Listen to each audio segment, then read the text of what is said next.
요한복음 16장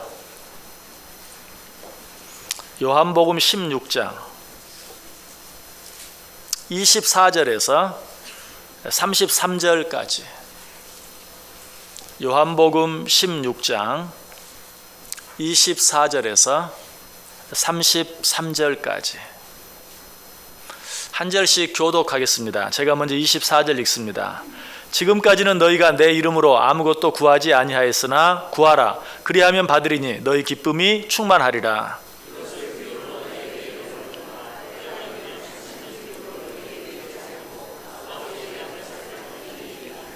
그날에 너희가 내 이름으로 구할 것이요 내가 너희를 위하여 아버지께 구하겠다 하는 말이 아니니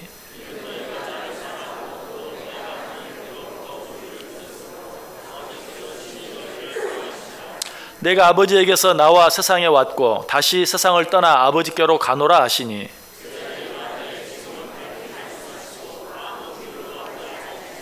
우리가 지금에야 주께서 모든 것을 아시고 또 사람의 물음을 기다리시지 않는 줄 아나이다. 이로써 하나님께로부터 나오심을 우리가 믿사옵나이다. 보라 너희가 다 각각 제 곳으로 흩어지고 나를 혼자 둘 때가 오나니 벌써 왔도다. 그러나 내가 혼자 있는 것이 아니라 아버지께서 나와 함께 계시느니라.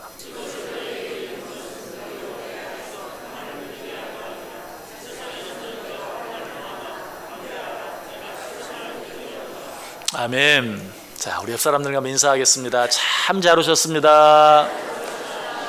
큰 은혜 받으시기 바랍니다. 예, 여러분들 정말 잘 오셨습니다. 하나님의 큰 은혜가 여러분 모두 위에 또 한 번 넘치시기를 주님의 이름으로 간절히 축원합니다. 신앙의 눈으로 일상 사는 사람들을 바라보면 그 사람들은 네 가지 부류의 사람으로 나뉘어진다고 합니다. 그 첫 번째 부류는 어떤 사람인가? 가장 불행한 사람들이 어떤 사람들일까요? 이 세상에서도 불행하게 살다가 죽어서는 지옥에 가는 사람들, 정말 가장 불행한 사람들이죠. 두 번째 부류는 어떤 부류일까요? 가장은 아니더라도 상당히 불행한 사람들. 이 사람들은 세상에서는 나름대로 행복하게 살아갑니다. 그러나 죽어서는 지옥에 가는 사람들이. 자, 그렇다면 세 번째 부류는 어떤 사람이 있을까요? 이 세상에서는 조금 힘들게 어렵게 살아가지만 죽어서는 천국에 가는 사람들. 네 번째 부류는 이 세상에서 가장 행복한 사람들. 어떤 사람이겠어요? 이 세상에서도 행복하게 살다가 죽어서도 천국에 가는 사람들. 여러분 자신은 어떤 사람인지, 이 네 부류 가운데 어떤 부류에 속하는지 한번 생각해 보셨습니까? 제가 여러분을 다 판단할 수는 없지만 제가 분명히 아는 것 한 가지는 예수 그리스도를 믿는 자들이라면 적어도 첫 번째 부류나 두 번째 부류에는 속하지 않는다는 것이, 세상에서는 불행하게 살지만 세상에서는 행복하게 살지만 죽어서는 지옥에 가는 그런 사람은 아니, 더더욱 세상에서도 불행하게 살다가 죽어서도 지옥에 가는 그런 사람은 아니. 왜? 예수 그리스도를 믿는 자들에게는 구원의 축복이, 영생의 축복이 있기 때문에. 저와 여러분은 예수 그리스도를 믿음으로 말미암아 이미 하나님의 자녀 되었고 하늘나라 백성 되었고 천국 시민 되었어요. 믿으십니까? 그러나 우리가 생각해 봐야 될 것은 천국 가는 사람들 가운데도 두 부류의 사람이 있다는 것. 이 세상에서는 정말 힘들고 어렵게 살지만 죽어서 천국에 가는 사람들이 있고, 이 세상에서도 행복하게 살다가 죽어서도 천국에 가는 사람이 있다. 여러분 어떤 부류에 속하고 싶어요?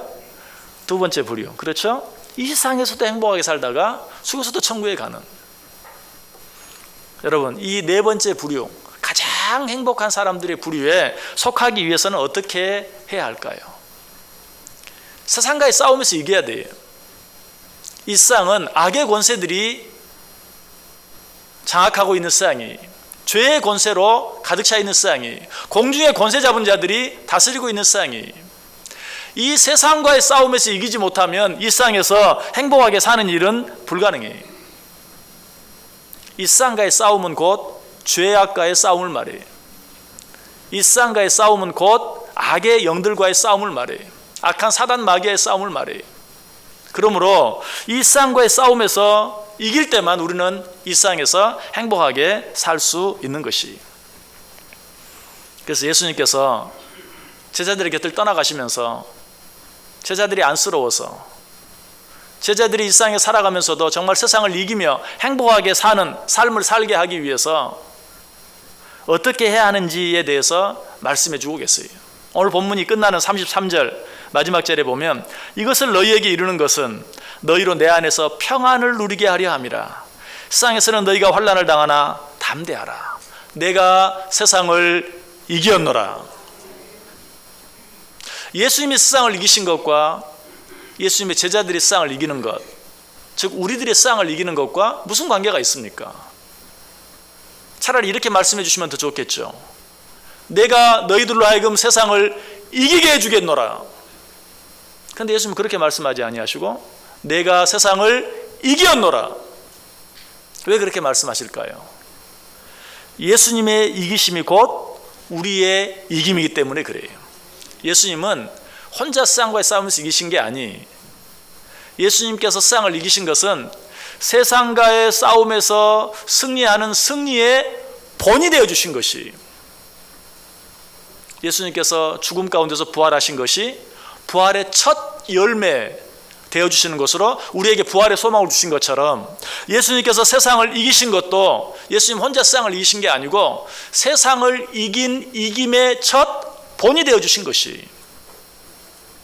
그러므로 담대하라, 내가 세상을 이겼다라는 말은 세상을 이긴 나를 믿고 따라오라, 세상을 이긴 나의 명령을 듣고 순종하라, 그리하면 내가 너희로 하여금 세상을 이기게 해주겠노라 라고 말씀하고 있는 것이. 자, 예수님이 세상을 이기셨다고 선언하고 계시는데, 내가 세상을 이겼노라 라고 선포하고 계시는데, 예수님께서 이 세상을 어떻게 이기셨습니까? 결론부터 말씀을 드리면 예수님은 이 세상을 기도로 이기셨어요. 예수님의 삶은 기도로 시작해서 기도로 마치는 삶이었어요. 예수님이 그의 공생애를 어떻게 시작하셨습니까? 40일 동안 금식하며 기도하심으로 공생애를 시작하셨어요. 예수님이 그의 공생애를 어떻게 마치셨습니까? 이제 십자가의 고난과 죽음을 앞에 두고 오늘 본문이 기록되어 있는 요한복음 16장 바로 뒤에 요한복음 17장을 보면 대제사장의 그 위대한 기도가 나와요. 그리고 십자가의 죽음 바로 앞에서는 겟세마네 동산에서 땀방울이 핏방울이 되도록 간절히 기도하셨어요. 주님께서는 이처럼 기도하심으로 악한 사단 마귀의 시험과 싸움에서 승리하셨고, 예수님께서는 이처럼 땀방울이 핏방울이 되도록 기도하심으로 십자가의 고난과 고통을 이기셨어요. 예수님께서 그냥 세상을 이기신 게 아니, 예수님이시니까 예수님이 세상을 이기지. 그럼 하나님의 아들이신데, 하나님의 아들이시니까 당연히 세상을 이기지. 그리스도가 아니신가? 구주가 아니신가? 그러한 분이 어떻게 세상에 질 수 있겠는가? 아니, 예수님은 우리와 똑같은 인간의 몸으로 이 세상에 오셨어요. 그러므로 예수님께서 이 세상을 이기신 것은 어떤 그에게 주어진 특별한 다른 어떤 것으로 세상을 이긴 것이 아니라 정말 땀방울이 핏방울이 되도록 기도하신 그 기도로, 40일이나 금식하며 기도하신 그 기도로 세상을 이기신 것이. 그의 사역 모든 부분들도 보면 기도의 연속이었던 것을 보아요. 오병이의 기적을 행하면서도 기도함으로, 하늘을 우러러 기도하심으로 그 놀라운 기적을 행하시고, 죽은 나사로를 살리실 때도 하늘을 우러러 하나님께 기도함으로 그 놀라운 기적을 이루신 것을 보아요. 특별히 오병이의 기적을 행하시고는 어때요? 오병이어로 5,000명이 넘는 사람들을 먹이고 12광주리가 남는 기적을 행하시고도 그것으로 끝나지 아니하고 또 한 번 하나님께 감사하며 기도하시는 너무나 아름다운 모습이에요. 우리들은 어려움이 있을 때는 기도하죠. 문제가 생기면 그냥 나도 모르게 엎드려져요. 그런데 우리의 문제는 뭐예요? 그 문제가 해결되어지면, 어려움이 사그라지면, 편해지면, 평안해지면 감사 기도하는 것조차도 잊어버리고 살 때가 너무 많다는 것이. 예수님은 그렇게 하지 않았어요. 하나님의 아들이심에도 불구하고 정말 그는 모든 일에 기도로 시작하시고 기도로 마치는, 기도하심으로 세상을 이기셨다. 그 가장 확실한 증거 한 가지가 무엇입니까? 벙어리 귀신 들린 아들을 가진 아버지가 그 아들을 데리고 예수님께 찾아왔을 때 예수님께서 뭐라고 말씀하셨습니까? 그의 병을 치료해 주시고 난 후에 기도 외에는 이런 유가 나갈 수 없느니라. 이 아버지가 이 벙어리 귀신 들린 아들을 데리고 예수님의 제자들에게 먼저 왔죠. 예수님의 제자들이 그 아들의 병을 고쳐주기 위해서 나름대로 애를 써보았어요. 그러나 병을 고치지 못했어요. 그때 예수님이 나갔다가 돌아오십니다. 그러자 이 아버지가 예수님께 우리 아들을 좀 어떻게 해달라, 치료해달라. 그때 예수님께서 그 병을 고쳐주십니다. 제자들은 신기했어요. 우리들은 해보려고 애를 써도 안 됐는데 예수님께서는 어떻게? 그 아버지와 아들이 내려간 후에 제자들이 예수님께 살짝 묻죠. 우리들도 노력해봤는데 안 됐습니다. 주님께서는 어떻게 그 아이의 병을 고치셨습니까? 그때 주님이 하신 대답이 기도 외에는 이런 종류가 나갈 수 없느니라. 여러분, 우리도 마찬가지. 일상을 살아가면서 죄를 이기고 세상을 이기는 그러한 비결, 그것이 무엇인가? 다른 그 어떤 것이 아니, 내가 가진 그 어떤 것으로 그것들을 이길 수 있는 게 아니, 내가 가지고 있는 어떤 문제, 내가 가지고 있는 어떤 지혜로, 내가 가지고 있는 어떤 경험으로, 내가 가지고 있는 어떤 힘으로 그 문제를 해결할 수 있는 것이 아니, 오직 기도하는 자들만이 그 문제를 해결할 수 있고, 오직 기도하는 자들만이 이 세상을 이길 수 있다는 것이. 그래서 어떤 사람은 이렇게 말합니다. 기도하는 한 사람이 기도하지 않는 한 민족보다 강하다. 이 말을 바꾸면 어떤 말입니까? 기도하는 한 사람이 기도하지 않는 한 민족도 이길 수 있다. 또 한 번 이 말을 바꾸면 기도하지 않는 한 민족도 기도하는 한 사람을 이길 수 없다. 여러분, 세상을 이기는 삶을 살기를 원하세요? 여러분, 악한 사단 마귀를 이기는 삶을 살기를 원하세요? 기도하시길 바랍니다.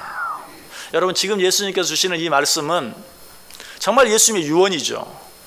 제자들의 곁을 떠나가시면서 지금 제자들에게 마지막으로 주시는 말씀이, 그때 주신 첫 번째 말씀이 무엇인가? 기도하라! 기도하라. 24절 다시 보세요. 지금까지는 너희가 내 이름으로 아무것도 구하지 아니하였으나 구하라. 그리하면 받으리니 너희 기쁨이 충만하리라. 우리 지난 주간에 이 말씀 가지고 생각해 보았죠. 그런데 예수님께서는 이 사실이 너무 중요해서 한 번 더 말씀하세요. 26절에 그날에 너희가 내 이름으로 구할 것이요. 주님께서도 두 번 말씀하셨으니까 저도 오늘 한 번 더 말씀드리는 거예요. 그런데 주님께서는 이 두 번째 말씀을 하시면서 똑같은 말씀만 하시는 것이 아니라 그 뒤에 새로운 말씀을 덧붙여 하시고 계시는 것을 보죠. 26절 다시 보세요. 그날에 너희가 내 이름으로 구할 것이요 내가 너희를 위하여 아버지께 구하겠다 하는 말이 아니니. 이제는 너희들이 아버지께 직접 구할 것이요 내가 아버지께 구하겠다는 말이 아니다. 무슨 말입니까? 이제 나는 너희를 위해서 더 이상 기도하지 않겠다. 너희들이 알아서 해라. 이런 말씀입니까? 그럴 리가 없어요. 로마서 8장 34절에 보면 누가 정죄하리요? 죽으실 뿐 아니라 다시 살아나신 이는 그리스도 예수시니 그는 하나님 우편에 계신 자요 우리를 위하여 간구하시는 자시니라. 예수님은 지금도 하나님 보좌 우편에서 우리를 위하여 기도하고 계세요. 또 히브리서 7장 25절에도 말합니다. 그가 항상 살아 계셔서 그들을 위하여 간구하심이라. 예수님께서는 지금도 살아 계셔서 우리를 위하여 간구하고 계신다. 이처럼 예수님께서는 여전히 우리를 위하여 기도하시고 또 우리를 위해 중보하고 계세요. 그렇다면 이 말씀의 의미는 무엇입니까? 이제 내가 너희를 위해 기도하지 않겠다. 너희가 스스로 기도해라. 이런 말이 아니고 나는 이전에 그러했던 것처럼 나는 지금도 너희들을 위해서 앞으로도 계속해서 기도할 것이다. 그러나 내가 너희들로 하여금 아버지 하나님께로 직접 나가 기도할 수 있는 길을 터놓을 테니 이제는 나만 바라보지 말고 너희들이 내 이름으로 아버지께 직접 나아갈 수 있는, 직구할 수 있는 길을 열어놓은 내 이름으로 예수 그리스도의 십자가의 능력으로 말미암아서 너희가 직접 하나님께 구하라 라고 말씀하고 있는 것이 히브리서 10장에서 말씀하시죠. 히브리서 10장 19절 20절 그러므로 형제들아 우리가 예수의 피를 힘입어 성소에 들어갈 담력을 얻었나니 그 길은 우리를 위하여 휘장 가운데로 열어놓으신 새로운 산 길이요 휘장은 곧 그의 육체니라. 예수님께서 십자가상에서 운명하실 때 성소와 지성소 사이를 가로막고 있던 휘장이 위로부터 아래로 찢어졌어요. 그래서 누구라도 그 지성소에 들어가 하나님께 기도할 수 있게 되었어요. 예수님께서 이 사실에 대해서 이야기하면서 누구라도 그 길로 하나님 앞에 나아가 담대히 너희 구할 것을 구하라 라고 말하고 있는 것이, 이렇게 말씀하시는 주님의 심정이 무엇이었을까? 어쩌면 목사로서 그 심정을 조금은 이해할 수 있을 것 같아요. 성도들이 목사에게 기도를 부탁할 때가 많습니다. 이런 문제가 있어요, 기도해 주세요. 저런 문제가 있어요, 기도해 주세요. 기도를 부탁하는 것 자체로 감사해요. 그러면서도 한편으로 이런 생각이 들 때가 있어요. 과연 목사에게 기도해 달라고 기도를 부탁하고 자신은 얼마나 기도할까? 혹 기도를 부탁하는 만큼 기도할까? 제가 알 수는 없죠. 그런데 어쩔 때는 그렇게 하지 않는 것처럼 느껴질 때도 있어서 좀 안타까울 때도 있어요. 기도를 부탁하기만 하고 자신은 스스로 기도하지 않는, 정말 그렇게 안타까운 문제로 기도를 부탁할 정도라면 자신도 그 일을 위해서 분명히 기도해야 할 터인데 그렇게 하지 않는 것처럼 느껴지는 그런 일들을 볼 때 안타까워요. 여러분, 기도를 부탁하는 일은 정말 귀한 일이에요. 우리는 늘 기도를 부탁해야 돼요. 그리고 늘 함께 기도할 수 있어야 돼요. 또 누군가를 위해 기도해 주어야 돼요. 신년 특별 새벽 기도회를 갖고 신년 축복 대신방을 갖는 중요한 이유 가운데도 하나도 여러분들의 기도의 제목을 아는 것이, 그리고 그 기도 제목을 가지고 1년 동안 열심히 기도하는 것이 앞으로 더욱더 여러분들이 부탁하는 그러한 기도의 제목들을 가지고 기도하기를 힘쓰기로 마음에 다짐합니다. 그러나 부탁하는 것은 여러분들도 그냥 신년 초에 기도 제목 하나 낸 것으로 끝나는 것이 아니라 정말 그 일을 위해서 1년 동안 간절하게 하나님께 기도할 수 있어야 된다. 하나님께서 그렇게 하기 위해서 십자가에 달려 죽어주신 거예요. 예수님께서 십자가에 달려 죽어주셨어요. 과거에는 제사장을 통해서만 하나님 앞에 나아갈 수 있었는데 이제는 그렇게 하지 아니하고 직접 누구라도 하나님 앞에 나아가 기도할 수 있게 하기 위해서 예수님께서 친히 휘장 대신 자기의 육체를 죽이심으로 말미암아, 피를 흘리심으로 말미암아 아무라도 하나님 앞에 나아가 직구할 수 있는 길을 만들어 주셨다는 것이. 그래서 마태복음 18장 18절은 뭐라고 말합니까? 진실로 너희에게 이르노니 무엇이든지 너희가 땅에서 매면 하늘에서도 매일 것이요 무엇이든지 땅에서 풀면 하늘에서도 풀리리라. 가톨릭에서는 마치 이 말씀이 베드로, 최초의 교황이라고 할 수 있는 베드로에게 주신 말씀인 것처럼 그렇게 생각을 하는데, 여러분, 이것은 베드로에게, 교황에게만 주신 그런 특권이 아니, 예수 그리스도를 믿는, 예수 그리스도의 십자가를 믿는 모든 자들에게 주신 권세예요. 너희가 이 땅에서 매면 하늘에서도 매일 것이요 너희가 이 땅에서 풀면 하늘에서도 풀리리라. 무엇으로? 기도로. 여러분, 이 땅에 마땅히 매어야 될 것들이 있어요. 죄의 권세가 있습니다. 사탄의 권세가 있습니다. 육신의 정욕이 있습니다. 세상의 자랑거리들이 있습니다. 우리 힘으로는 이런 것들을 매려고 해도 잘 매어지지 않아요. 무엇으로 맬 수 있다고요? 오직 기도로 맬 수 있어요. 여러분들 괴롭히는 어떤 악한 사단 마귀의 권세가 있습니까? 여러분이 끊고 싶은데 끊지 못하는 어떤 죄의 권세가 있습니까? 어떤 여러분 마음속에 육신의 정욕, 욕심들이 여러분을 괴롭게 하고 힘들게 합니까? 오늘 주님께서 말씀하세요. 내 이름으로 무엇이든지 구하라. 너희가 이 땅에서 매면 하늘에서도 매일 것이다. 너 풀려야 할 것들이 있다고 말해요. 무엇을 풀어야 합니까? 우리 개인적인 여러 가지 문제들이 있어요. 가정의 문제들이 있어요. 교회의 문제들도 있어요. 나라의 문제가 있습니다. 세상의 문제들이 있어요. 우리 개인적으로, 우리 가정적으로는 또 건강의 문제가 있고, 물질의 문제가 있고, 자녀의 문제가 있고, 신앙의 문제가 있고, 여러 가지 문제들이 있어요. 여러분, 이 문제들을 우리가 어떻게 풀어나갈 수 있습니까? 오직 기도로. 너희가 그 부분을 위하여 기도하면, 이 땅에서 기도하면 하늘에서도 그 모든 것들이 풀려지게 될 것이다 라고 이야기하고 있어요. 여러분, 독일의 그 두껍고 높았던 베를린 장벽이 무너진 사건을 여러분 다 아시죠? 여러분은 그 장벽이 왜 무너졌다고 생각합니까?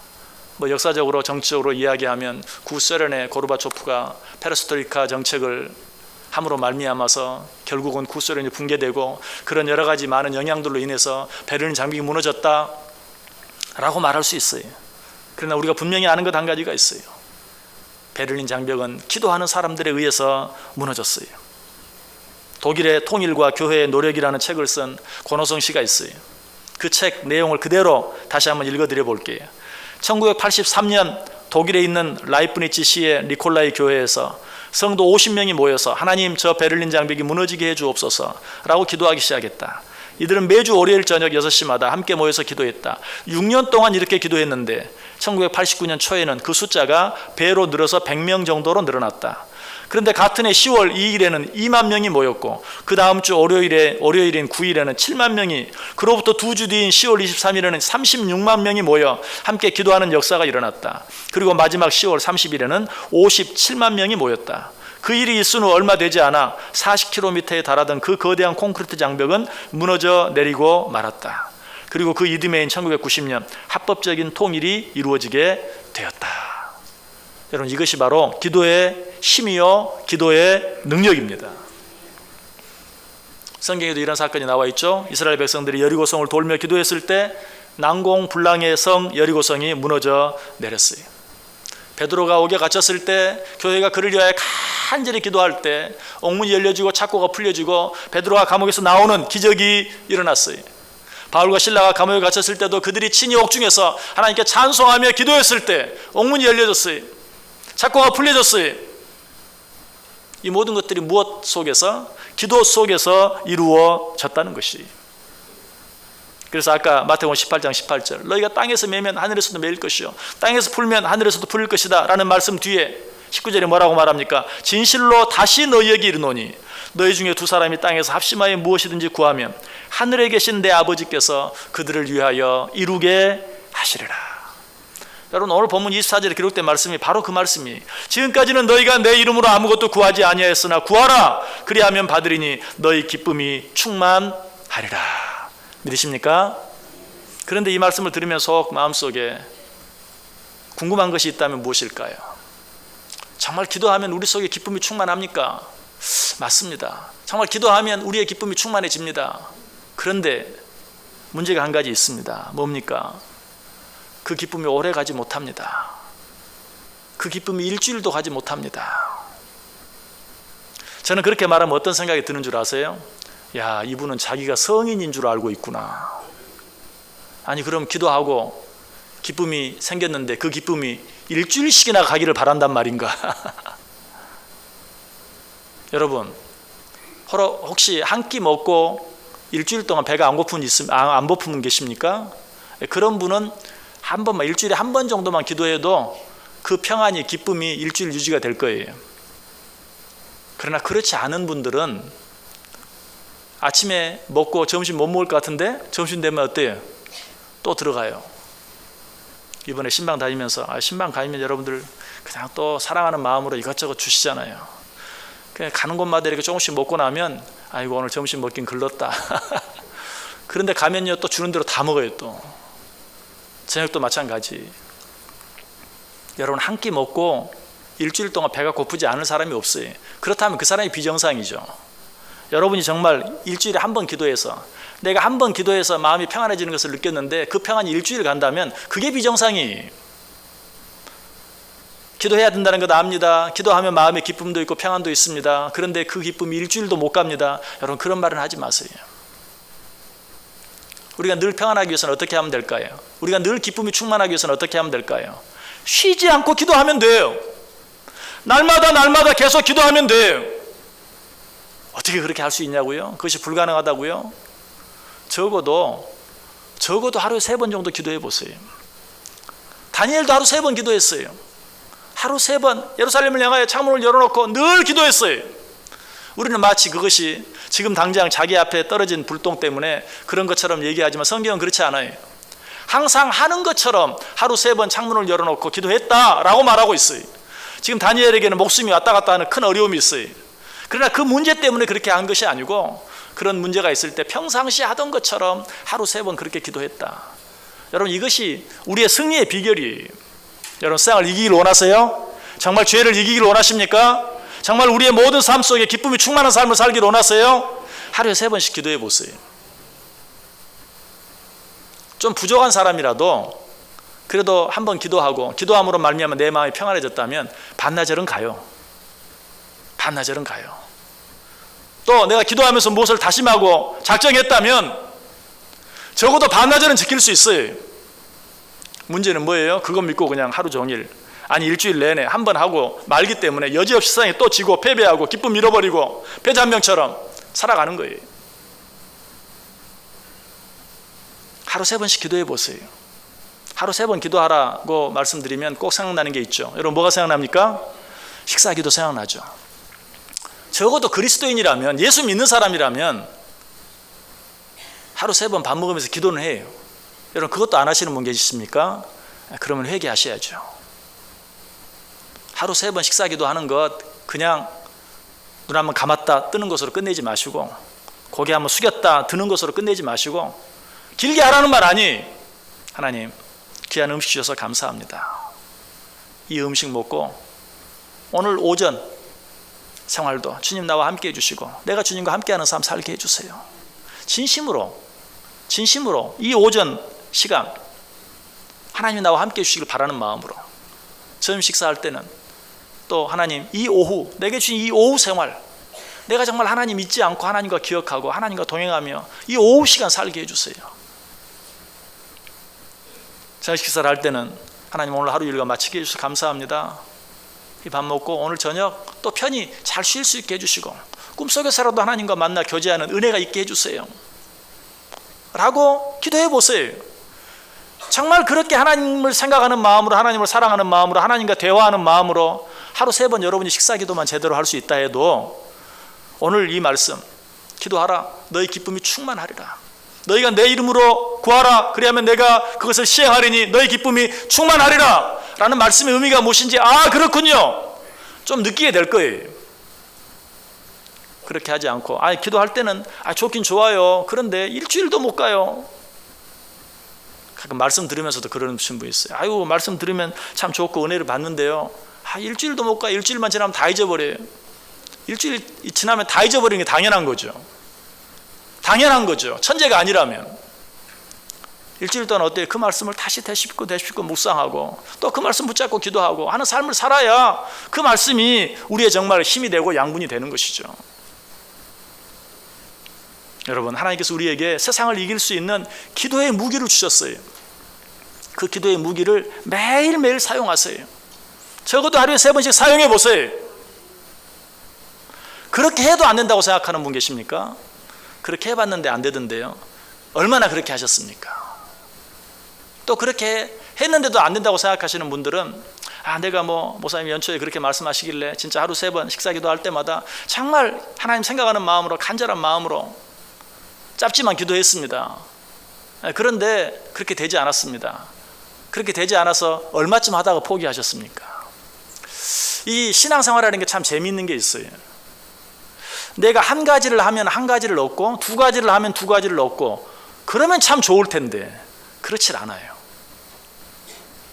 하루하고 이틀하고 사흘하고 열흘하고 30일하고 50일하고 100일 했는데도 어쩔 때는 아무런 변화가 나타나지 않을 때가 있어요.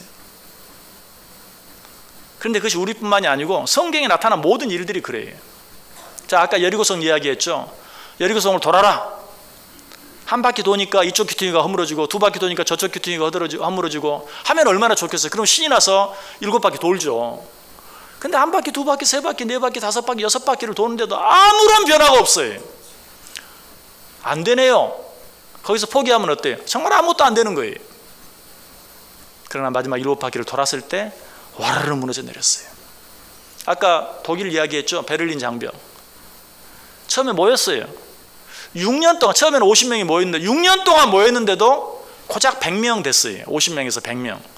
그 정도 변화라도 있으니까 다행이긴 한데 어쩌면은 그냥 기도해도 안 되네 포기할 수 있어요. 그러나 그 뒤로는 어떻습니까? 갑자기 2만 명이 되고 7만 명이 되고 32만 명이 되고 57만 명이 되는 며칠 사이에, 그리고 베를린 장벽이 와르르 무너져 내리는 그러한 일을 우리가 보잖아요. 이것이 하나님께서 하시는 일이에요. 여러분 얼만큼 오랫동안 그 일을 하고 나서 안 되던데요 라고 말씀하십니까? 엘리사가 비가 오기를 간절히 기도했어요. 그리고 사원을 시켜서 야, 비올 조짐이 보이는지 저 바다 쪽에 한번 나가봐라. 한 번 갔어요, 두 번 갔어요, 세 번 갔어요, 네 번 갔어요, 다섯 번 갔어요, 여섯 번 갔어요. 아무런 조짐이 보이지 않아요. 마지막 여섯 번째, 겨우 사람 손만한 구름이 있는데 이거는 뭔가 조짐이 보이는 게 아니라 아무것도 없는 것보다 그냥 사람 손바닥만한 구름 하나 있는 게 더 안 될 것처럼 보이는 거예요. 아이고, 틀렸습니다. 또 가봐라. 여러분, 그럴 때 어때요? 정말 엄청난 비가 쏟아져 내리는, 여러분, 기도로 이 한 해 승리하기를 원하세요? 기도로 여러분 자신을 이기고 세상을 이기고 죄악을 이기는 삶을 살기를 원하십니까? 기도로 말미암아 여러분 삶 속에 기쁨이 충만한 삶을 살기를 원하세요? 기도하세요. 어떻게? 늘 적어도 하루 3번씩 식사 기도를 할 때마다 하나님 잊지 않고 하나님께 기도할 수 있는 길을 열어놓으신 예수 그리스도의 은혜, 십자가의 은혜를 생각하며 하나님 앞에 짧게라도 기도해 보세요. 또 그렇게 기도하고 내 눈에 보이는 아무런 증거나 변화가 없다 할지라도 실망하지 마세요. 낙심하지 마세요. 하나님의 때는 하나님만이 알아요.